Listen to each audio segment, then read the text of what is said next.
vê um movimento que assim, por nós de marketing, né, minha área efetivamente, sou publicitário de formação, apesar do meu CEO falar que eu sou um engenheiro frustrado, eu sou um publicitário por formação. E eu falo que existe um termo, né, que a gente chama que é o direto para o consumidor, o D2C, né? E ele vem acontecendo em alguns segmentos. Você vê, por exemplo, grandes indústrias de acessórios, de calçados, elas fazendo frente a isso por causa de algumas empresas que são legadas desse ambiente, né? Elas são legadas, não, perdão, elas são nativas desse ambiente. Algumas marcas que nasceram já fazendo essa desintermediação do varejo, né? Elas já vendem direto para o consumidor, com foco, assim, um grande foco não em capturar o valor que vai estar sendo repassado na cadeia, isso também é oportuno, mas grande em parte por causa dos dados, né? Dos Sim. dados do consumidor, porque o dado traduz um comportamento.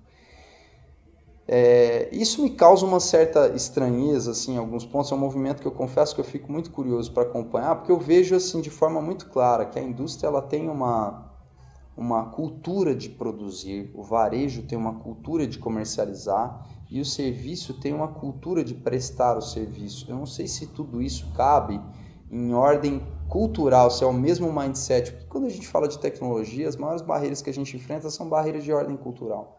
E eu vi um movimento de uma determinada montadora na União Europeia, que me parece o rumo ao D2C, né? Ela enviou uma carta aos seus concessionários, suspendendo ali a comercialização, as concessões em junho de 2023, e elas é que vão fazer o consumo direto, olhando para a omnicanalidade, né? O omnichannel, o inglês fica mais fácil nesse caso. E também olhando para o D2C, né? Olhando para os dados. Mas é uma coisa que eu vou acompanhar muito de perto e eu queria entender assim, a sua opinião sobre isso. Porque, ao contrário disso, só finalizando, eu vejo Brasil e Estados Unidos, por exemplo, com essas dimensões territoriais que a gente tem, eu já vejo o contrário, eu já vejo grandes grupos concessionários que estão num movimento de fusões e aquisições de M&A intenso, e abrindo capital, quer dizer, com uma musculatura, né? Você abriu o quintal, tinha um filhote de Rottweiler, hoje ele tem 80 quilos. Será que esse movimento é possível aqui, inclusive com lei e tudo mais? Qual a sua visão, Caído, sobre isso? Olha, eu acho que, de certa forma, do que eu senti da sua colocação, nós não combinamos de antemão, mas nós temos uma visão aí parecida, eu presumo. Essa montadora que você citou na Europa, acho que a gente tem que mergulhar um pouquinho. Montadora premium, participação de mercado muito pequena. Nível de exigência do consumidor elevadíssimo. Se não me engano, foi para um país específico da Europa. Tamanho do mercado desse país, muito pequeno. Certo. Então nós estamos falando de volumes muito reduzidos. Justamente em comparação ao mercado americano, por exemplo, ou até o mercado brasileiro, das marcas de maior volume, né?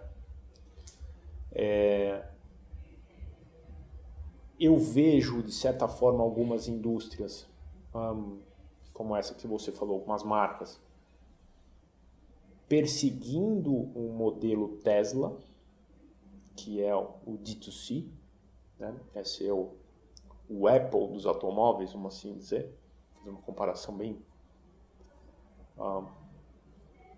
Mas eu não acredito que isso seja o futuro. Talvez isso funcione para a Europa, para essas marcas de menos volume, mais premium, que vão lá ter uma necessidade muito maior de tanto controlar o processo de compra com os dados, que muito bem você mencionou, né? E controlando os dados, eles podem talvez gerar um encantamento, eles acham que eles podem gerar um encantamento maior para o consumidor, mas do meu ponto de vista o negócio lá é financeiro, porque eles abocanham um pedaço da margem que seria do dealer. E é isso com que faz que a operação naquele país talvez fique viável. A única marca com modelo de venda direta é a Tesla, que, aliás, semana passada foi anunciado que ela perde a hegemonia, aliás, já perdeu, se for considerado híbrido, para uma chinesa e perderia para mais uma ou outra montadora no próximo ano ou no outro, confesso que eu não lembro. Mas a gente vê um movimento intenso dos dealers, como você bem pontuou, a consolidação acontecendo, né, cada vez mais, muita gente já com capital aberto em bolsa. Isso é sinônimo do quê? Porque eles acreditam no modelo, acreditam que o negócio vai continuar a funcionar do jeito que está. E mais ainda, né, Cauê? Nós falamos aí anteriormente, não é só vender o carro novo. Né? Isso aqui é uma plataforma de mobilidade, uma plataforma de resolver a locomoção do cliente, a mobilidade do cliente. Né?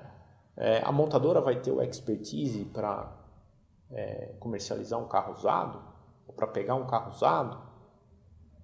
A montadora vai ter um corpo técnico para consertar um veículo. Ela vai terceirizar tudo. Em onde fica então a tal da experiência do cliente ou os dados do cliente? Né? Para mim não fica de pé esse negócio. Pode ficar de pé em operações muito limitadas. Esse é o ponto de vista que eu tenho hoje. Né? Estão apostando nisso por causa do carro elétrico, que eles julgam que vai ser um carro que terá muito menos necessidade de reparo, de manutenção, e aí eles querem controlar o processo todo. Se isso fosse uma verdade, eu não veria o americano, por exemplo, investir o que ele está investindo, os investidores aí, porque a gente falou dos grupos de concessionário, mas tem muito dinheiro no mercado aí, no meio, para fazer essa consolidação que está acontecendo lá, né? E você vê que não para E trazendo para o Brasil, você pode ver que tem aí um grupo que está vindo com força total,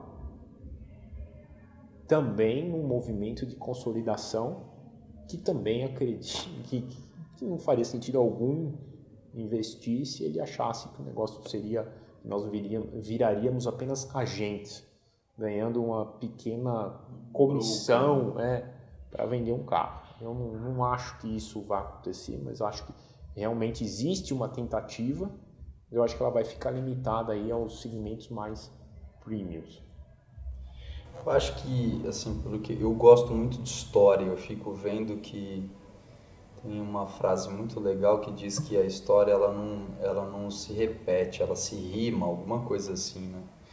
E a gente vê na história muitos desses fluxos e refluxos de outros mercados tentando fazer essas movimentações e entendendo que na hora de executar a história é diferente, né? Porque assim, como a gente tem o ser humano ele tem aquela biológica, cognitiva, psicologicamente, não sei de que forma eu posso dizer isso, a nossa arquitetura é feita para pensar que a grama do vizinho é sempre mais verde, né? Então assim, aonde você olha, a gente vê muito isso no setor, vou traçar um paralelo com o setor tech, né? Hoje você vê o estabelecimento, você vê que os grandes players globais de nuvem, né, eles estão se consolidando, aliás, já se consolidaram no Brasil, né, e estão fazendo uma movimentação de expansão global, cada vez mais acentuada, até pela questão dos data centers, né, para você ter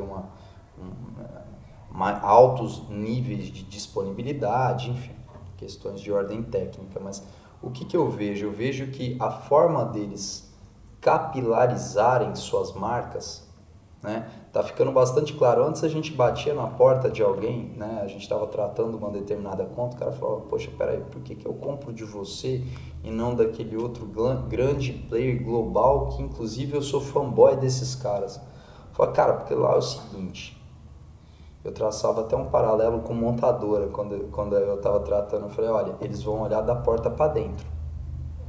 Ele vai olhar se ele está produzindo o carro e se tiver problema em escala é recall. Problema teu, meu amigo, é teu. Né?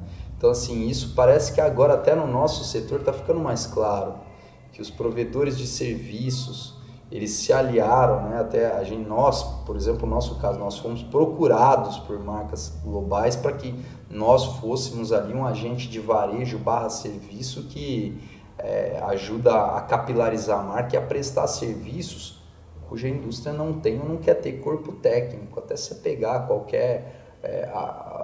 vamos usar aqui a maior delas, que tem a maior market share, a Amazon. Se você for olhar para os demonstrativos financeiros, você vai ver que, cara, o negócio está fazendo tanto sentido desse jeito, né? Óbvio que, como qualquer outro player, dependendo às vezes do tamanho da conta, às vezes você pode até ser tratado pela indústria, mas enfim, por isso que eu comparo com outros mercados, eu falo, olha, o estabelecimento, as coisas estão se estabelecendo e vão ficando mais claras, né?